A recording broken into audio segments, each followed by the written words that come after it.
We've been lucky to witness some of the most amazing teams in NBA history. Out of all these fantastic teams, MJ's Bulls of 1998 and the Shaq-Kobe-led Lakers of 2001 are ranked among the very best. But they invite a lot of debate as well, with different fans arguing that the other team could easily come out on top. Today, we've decided to compare the two all-timer sides and see who'd win. First up, getting to know the two sides. Before we get into the comparison, let's just refresh our memories of what we remember about the two sides, starting with the Chicago Bulls. They finished with a 62-20 record during the regular season and had a 15-6 playoff record. Not to mention, the team was the third best in defensive rating in the league and the seventh best in offensive rating. In terms of personnel, the Bulls side was outrageously good. They had one of the greatest players of all time, if not the GOAT, Michael Jordan, who was at his very best during that time. In the earlier championship-winning seasons, MJ had the support of Scottie Pippen, but in 1998, Pippen was struggling with issues and missed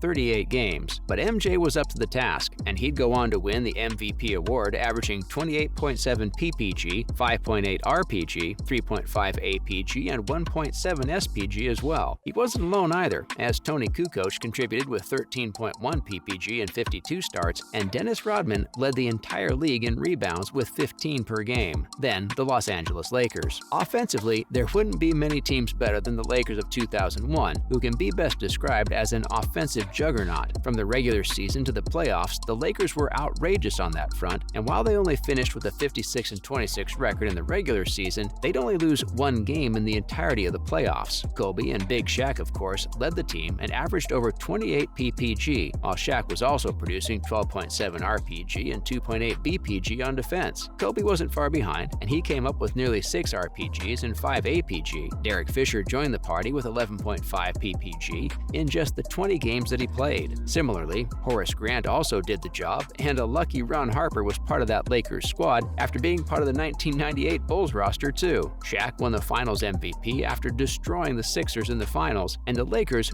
would do the two-peat. Up next, the starting lineups. The 1998 Chicago Bulls started Ron Harper, Michael Jordan, Scottie Pippen, Dennis Rodman, and Luke Longley, while the 2001 Los Angeles Lakers lined up with Derek Fisher, Kobe Bryant, Rick Fox, Horace Grant, and Shaquille O'Neal. We'd argue that on paper these are extremely evenly matched sides. They're both powerhouses led by a duo and have superb complementary players as well. Their recipes for success, though, were quite different, as the Bulls would come up with an aggressive defensive backcourt of Harper and Jordan who put the pressure on the ball throughout and anticipated the deflected or errant pass on every occasion. Not to mention, MJ would also score at will, and once he ran to the rim, there was no stopping him, and his battle with Rodman would definitely be one to keep an eye out for. Similarly, the duo of Kobe and Shaq were great at what they did. However, their complementary pieces would have some trouble keeping up with the Bulls. Kobe always was considered something of an understudy of Jordan, and we think MJ has a slight advantage between the two. Fox and Grant, on the other hand, won't be able to deal with Pippen, and also Kukoc, who would come off the bench definitely to wreak havoc. Grant, too, will have his hands full, and keeping up with Rodman won't be easy. Evenly matched two sides, but we think the Bulls have the slight edge. Moving on, the bench. For the Bulls, the three-man rotation would consist of Steve Kerr, Tony Kukoc, and Scott Burrell, and that's a very decent bench option to have. Kerr can contribute whenever the Bulls require a big outside bucket or when Harper needs a bit of rest. Burrell, while he isn't as good as the Pippen-MJ duo, he's still decent enough to be a backup to them, but the most important player for the Bulls would be Tony Kukoc, who can produce the most numbers after MJ and Pippen in a 7-match series. If you think that's great, have a look at the Lakers rotation of Robert Horry, Brian Shaw, and Tyrone Lue. We think Horry would get many minutes and will come in with a role similar to the one Kerr's playing for the Bulls, although he'd be used for more than just his clutch shooting. Lue's relief for Fisher, and can help out the defense by applying pressure on Harper and also Jordan, or at least he can try. The backup guard duties will be with Shaw, but only if Kobe decides to come off, although that won't be happening in every match. Still though, we think the Lakers have the edge because of the overall talent and production from the bench, and we think they level the playing field because of it. On to Phil Jackson of 1998 versus Phil Jackson of 2001. Okay, this is a tough comparison, and a little bit weird too. However, we're pretty much comparing the same triangle offense, but maybe it gets a little perfected over the 3 years, even though the personnel changed. Let's not forget, it was already perfect when Jackson applied it to the Bulls, but somehow we'd say that it was even better when Kobe and Shaq utilized it in 2001. What people seem to sometimes overlook is that Jackson was also a defensive genius, and he would allow the Bulls duo of MJ and Pippen to run the team and play their roles to perfection. He would more or less do the same with his 2001 Lakers side, except he'll need a plan for MJ while plugging players in on defense and leaving Kobe and Shaq to do as they please. However, due to the personnel and the fact that MJ was more of a system-suited player than Kobe and/or Shaq, we think Jackson's triangle defense of 1998 will just about triumph over the 2001 triangle offense, adding the advantages of the Bulls. The Chicago Bulls will have many advantages coming into this hypothetical matchup. The first one, of course, is the enormous talent from the wings and the guard. This is due to Michael Jordan, who we don't need to introduce, and even though he'll be up against Kobe, let's be honest, MJ's MJ. It's not going to be easy no matter who he's up against. Pippen and Rodman, too, hold a massive advantage over the likes of Rick Fox and Horace Grant, and we think their pace and discipline will be too much for the Lakers duo to handle. Similarly, Rodman's defense will prove vital, and his rebounding gives them something of a three-headed attack, as Pippen's playmaking and scoring in bursts gives the Bulls a big advantage. The battle between Rodman and Shaq will be huge, and if he can get the better of Big Shaq in 2 to 3 games, there's no reason why the Bulls can't sweep the series. Another advantage for the Bulls is their perimeter defense. Harper's bigger than Fisher, and he brings his on-ball defense that we doubt Fisher will be able to compete with. And the Kobe Shaq will also force Kobe into going for tougher shots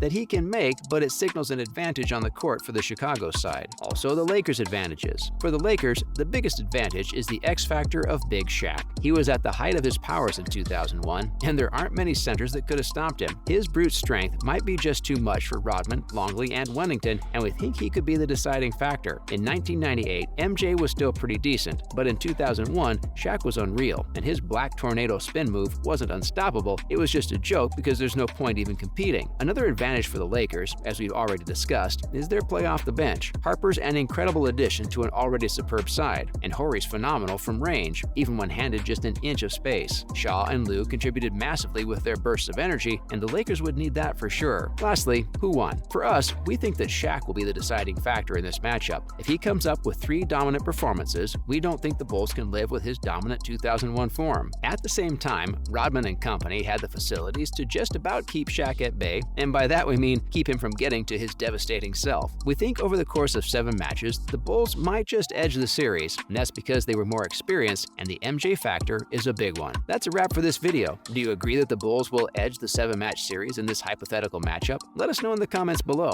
Make sure to give this video a thumbs up and subscribe to our channel for more videos like this. See you in the next one.